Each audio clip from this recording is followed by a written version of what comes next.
Okay, my name's Rachel Herring and I'm going to be doing my sharp debridement lab for PT 804.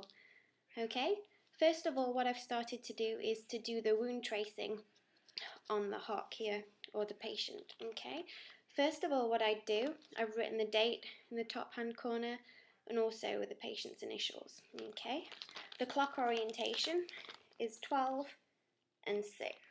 Okay, then what I've done is trace the structures of the ham hock on the baggie.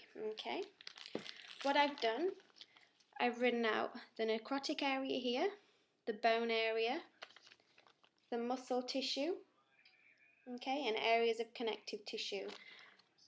I have written the abbreviations out on the side of the bag so that if anybody else comes to the patient, they know that M is muscle, B is bone, NT is the necrotic tissue, and also the crossing area is the connective tissue. The other thing that I've done is to measure out the surface area of the wound. Okay, I've also done it on the baggie and also on the wound site on the patient. Okay, using the centimeter measure, what I've done, okay, is measured the greatest length by the greatest width. Okay, so on the bag we have 4 centimeters as the greatest width, okay, and then 3 centimeters is the greatest length. Okay, so I've written that out on the top of the bag.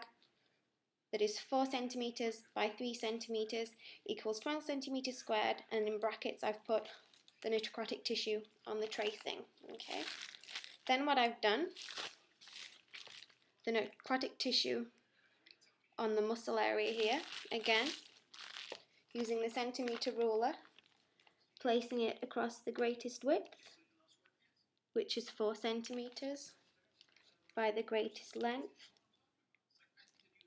3.1 centimeters. Okay, so again, measured it out on the necrotic tissue on here, written it out on the bag again, which is 12.1 centimeters squared, which is a pretty good estimation. Okay, what I would always do is measure the wound on the patient as opposed to on the tracing, because again, you've always got to err on the side of caution. Okay, so it's always better if you're working from the wound on the patient to keep measuring the wound on the patient, and it's also good to have this as a reference and again to keep in the patient's notes. Okay, again, as what was identified, you'd mark it out on the baggie, cut the back of the bag off that's been in contact with the wound, put it in the photocopier, ensuring that you've got a clear photocopy of the area. Then you would copy the notes into the patient's direct case notes and then dispose of the bag to make sure that you've always got a tracing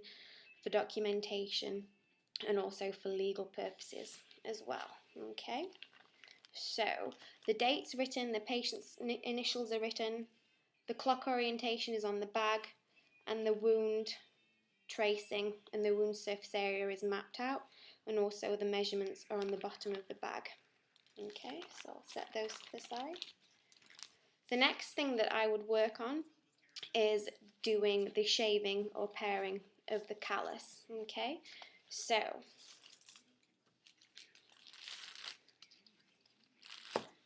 setting up the area. Okay, I've got the red area and the blue area, and I also put a purple area on because I was having problems cutting into the red area here, okay, because the dye hadn't penetrated deep enough. Okay, so using the 10-inch scalpel. Okay, now the 10-inch scalpel would be held between the 3rd and 4th fingers, palm side down, the fingers wrapped around the end of the scalpel.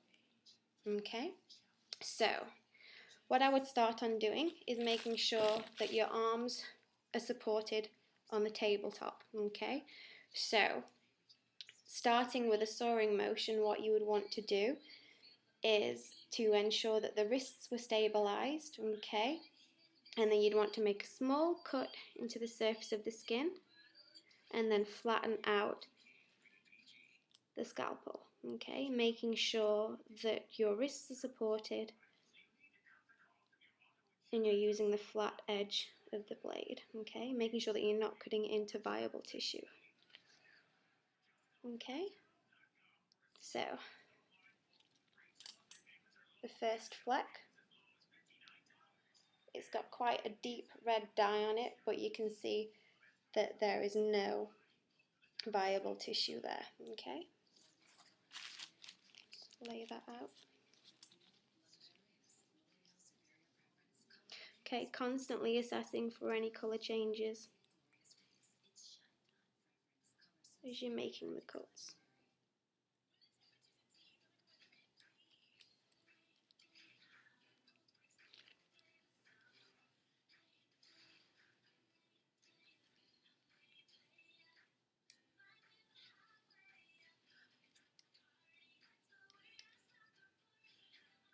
Okay, the skin's quite stringy on this one now, okay.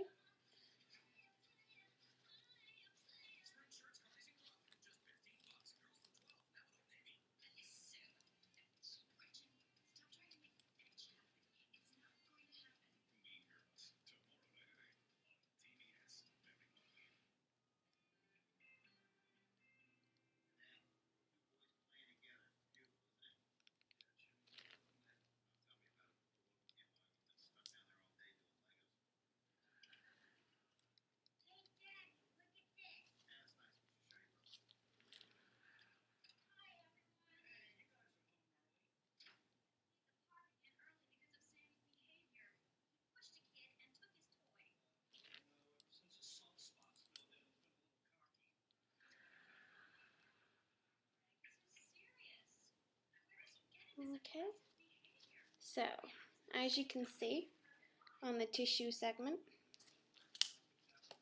the areas of the shaved skin, okay, you can slightly see the colour changes on the ham hock where you're starting to get into the more pinker areas, okay, through here and here, okay.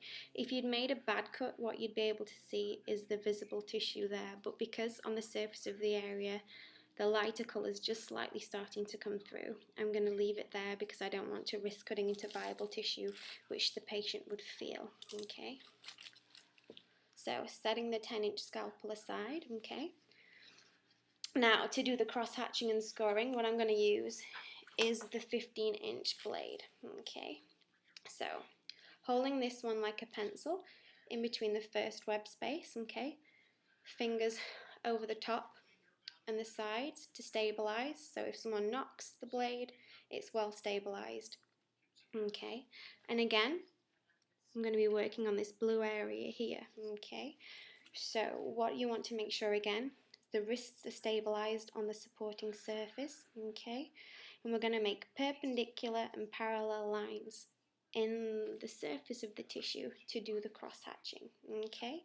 So again, the round part of the blade is used, and again, we're not going too deep to cut into the viable tissue, okay. So to start off with,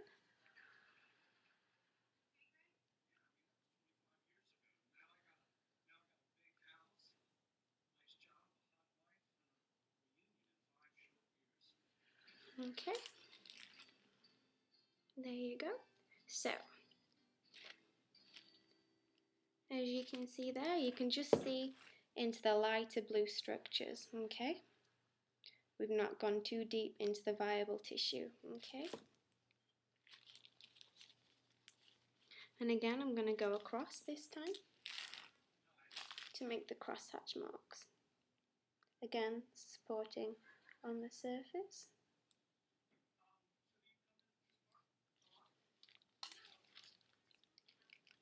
Okay, now in the middle, there is a slight whitening of the area where it's gone a little bit too deep into the tissues, okay. Can you just see the exposed area there? Okay, now that's a bad cut and it's gone slightly deeper into the tissues than I would have liked to have, okay. With the other cuts, you can just see the lightish blue area where the tones have changed between the surface and going into the affected tissue, okay. So that one is a more deeper cut than I would have liked, okay. So again, setting the scalpel to the side, okay. What we're going to move on to next is the debridement, okay.